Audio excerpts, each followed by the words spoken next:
What's happening, Crypto Farm? Happy Wednesday. Good morning and welcome back to Love for Crypto. I'm Scott. It's a pleasure to have you here. I appreciate you taking the time out to consume the content. So thank you.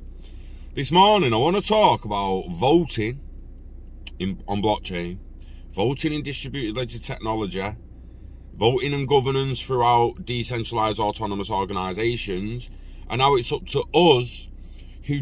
Right, you don't have to understand, us who understand it, yeah, you don't have to understand completely how it works, how it's going to work, the fundamentals and the coding and the algorithms. You don't have to understand all that. You just need to understand that this technology can truly change the fucking world, yeah? It is unrivaled in how much innovation it can offer. It's absolutely incredible. And it's up to us, the ones that know and understand, to spread awareness. Clearly the mainstream media don't want to do it, so we'll do it. So, first and foremost, voting, governance. The future of it is in DLT. It is in decentralized autonomous organizations. That is the future of fair, transparent, immutable governance. No politician saying, oh, hang on, let's just wait another week because I'm not fucking ready. Fuck you, politician. The algorithm's in charge now, not you. So fuck off. So as a technology, blockchain is quickly becoming unrivaled. Although the internet has long been familiar with other peer-to-peer applications for file sharing, music streaming and more, the idea that these types of networks can provide their own security and resources has only been around since 2008. In the decade since its inception, blockchain was mostly tied to the success of technology that created it, Bitcoin. In recent years, however, it has quickly become a star on its own. With the rise of the world's first cryptocurrency, awareness of the mysterious and unique technology behind it also grew. Developers who recognize the value of blockchain are now racing to create new use cases for it and put their ideas into production. Disclosure, what I'm reading is 2 years old, almost. The Forbes article is from last June that I'm going to read, links in the description. But it's the information that allows you to sit with some family members, some friends, some work colleagues, some of the people that are not quite getting it, and explain to them, say, look, just listen to these couple of paragraphs, let me send you these links, and go and have a fucking look at it, because we need to fucking wake up to these corrupt motherfuckers, right, that control us. It's about time we started controlling them like we're supposed to, yeah? So many are finding that blockchain's primary value lies in its ability to improve old systems. Enterprising observers saw the technology's potential from the start, as Bitcoin offered a more secure and transparent payment processing and banking solution than existing ones. In recent years, the same people have used blockchain to revolutionize industries far and wide, including cloud storage, smart contracts, crowdfunding, and even healthcare. However, one of the biggest problems that blockchain's decentralized muscle can solve is voter fraud. Oh yeah, voter fraud. Not just giving true voting power, but having it be transparent, immutable, and it's, yeah.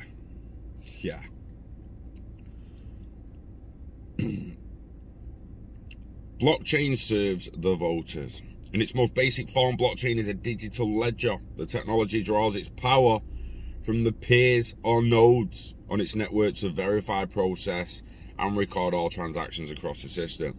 This ledger is never stored, but rather exists on the chain, supported by millions of nodes simultaneously, thanks to encryption and decentralization. Blockchain's database of transaction is incorruptible, and each record is easily verifiable. The network cannot be taken down or influenced by any single party because it doesn't exist in one place. Unlike a data center of Apple, say, with your Apple iFucking cloud, or your shit in one of their servers, it's not only financial transactions that work with blockchain. Any type of data transmission, this kind of system infrastructure is extremely useful for voting, because a vote is a small piece of high-value data. Out of necessity, modern voting systems are largely stuck in the last century. And those that want to vote must leave their homes and submit paper ballots to a local authority and write it in fucking pencil, I might add. Start taking your permanent markers and get that fucking X in something they can't rub out and change. Seriously. But why not bring this process online? Some have tried, but it's proven difficult to put faith in the results due to large gaps in security. Blockchain can solve the many problems discovered in these early attempts at online voting. A blockchain-based voting application does not only concern itself with the security of its internet connection, because any hacker with access to the terminal will not be able to affect other nodes. Voters can effectively submit their vote without revealing their identity or political preferences to the public. Officials can count votes with absolute certainty, knowing that each ID can be attributed to one vote, no fakes can be created, and that tampering is impossible. There's a little bit more there in the Forbes article, so I suggest you go into there and you give it a little read and you see what you think yourself. Do a little bit of the research. Let me know in the comments, and then raise awareness with people around you. This is about raising awareness about governance through DLT. What are DAOs? Should Amazon be one? Should Apple be one? Should Samsung be one? Should BP be one? Should all energy companies be non-profit? Or should most companies be non-profit DAOs that serve the community, not the CEO and the shareholders? It should serve the whole community. And I think a lot of people are starting to come round to that way of thinking. If you're not, let me know in the comments. Hey, we're all here to just share opinions. Maybe I can change yours, maybe you can change mine, or we meet in the middle. Who knows? This is what it's about. It's about conversing. It's about agreeing. It's about reaching consensus on things. Yeah? So what are DAOs and why should you pay attention? Again, I understand a lot of people watching are already going to know what a DAO is. This is not for you. This is for your family members who are challenging you, saying, whatever the fuck he's saying. I know it's not exactly a word, but you get what I mean.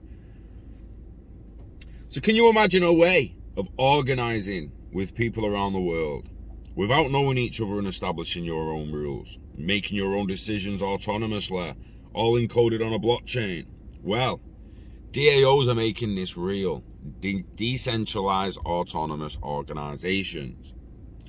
Wikipedia defines a DAO as an organization represented by rules encoded as a transparent computer program, controlled by the organization's members and not influenced by a central government.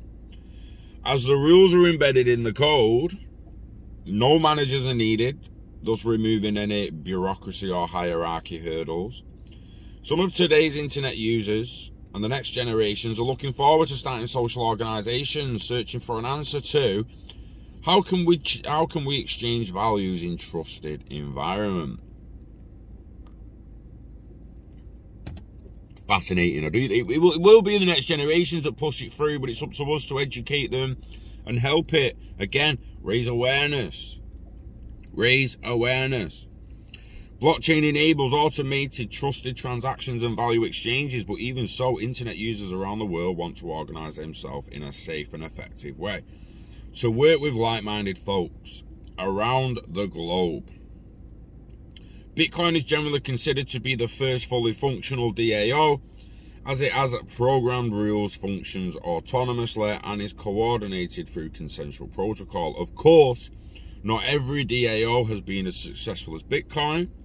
In May 2016, German startup Slock.it launched the creatively named the DAO in support of their decentralized version of Airbnb. At the time, it was a great success with a crowdfunding campaign that raised over 150 million worth of Ethereum. Unfortunately, the code they used in the DAO had certain issues, so inevitably in June, hackers managed to get off with 50 million worth of dollars. You actually remember this is where they wound it back and they fucking forked. They fucking forked, mate. So yeah. I can't actually remember which one remained Ethereum and which one became Ethereum. I think obviously the old one, the original, became Ethereum Classic as far as I'm aware. Anyhow.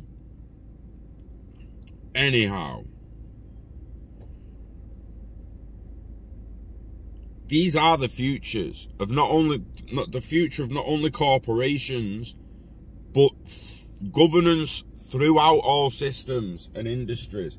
I said it on my Facebook the other day, like, it is high time we have a referendum to make energy companies, at least, let's start with energy companies, and make them non-profit organisations.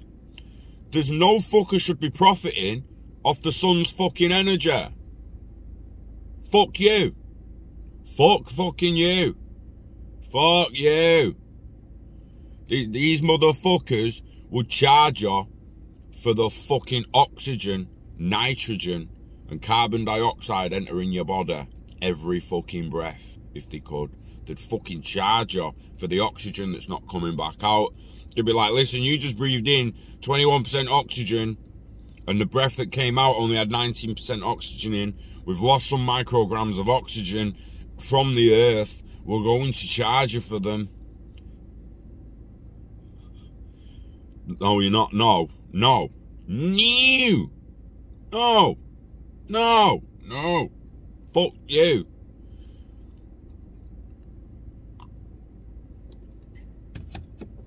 So, they charge for the fucking wind.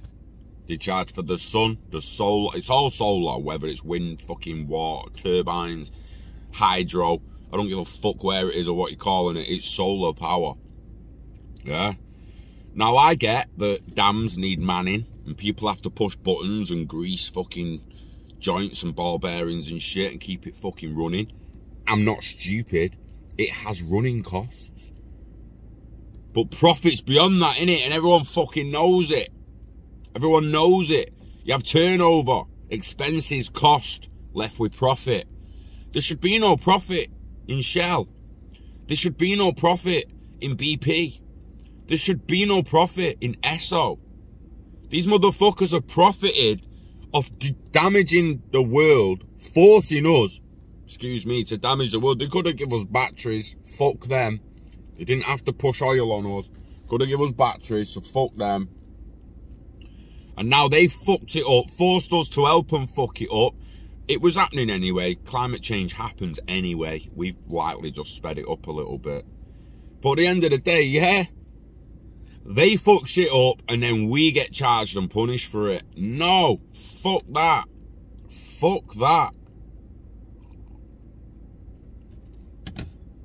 They're out there now fear-mongering against socialism and communism, but proper socialism, proper social communities governing their own community. Not some fucking knobhead at the top saying, oh, we're socialist, communist community. No, you're not. You're the fucking communist state, dickhead. Tyrant motherfucker. Fuck off. Fuck off. Just go to Mars or some shit. Take your fucking helmet off, mate. Do us all a favour. Jesus fucking Christ. I'm not talking about the war. Don't want to talk about the war. DAOs, decentralized autonomous organizations, are the future of governance and voting. I truly believe that. Use the links, use the video and the links in the description to raise awareness about DAOs and the possibilities of them within governance and voting. The power of this technology is unbelievable. People need to be made aware. Give a video a cheeky like, you know it helps get it spread, get it shared. Do the dance and you know the script. Invest in yourself, invest in internet value, live long and hodl it all, never let it go. Get it staked, get it baked, and look after the pot till the pot looks after you. Wishing health and happiness to you and yours. Enjoy the rest of your week. Yeah, we love crypto, we love DAOs, and we love you. So take care, and I'll see you on the next one. Peace.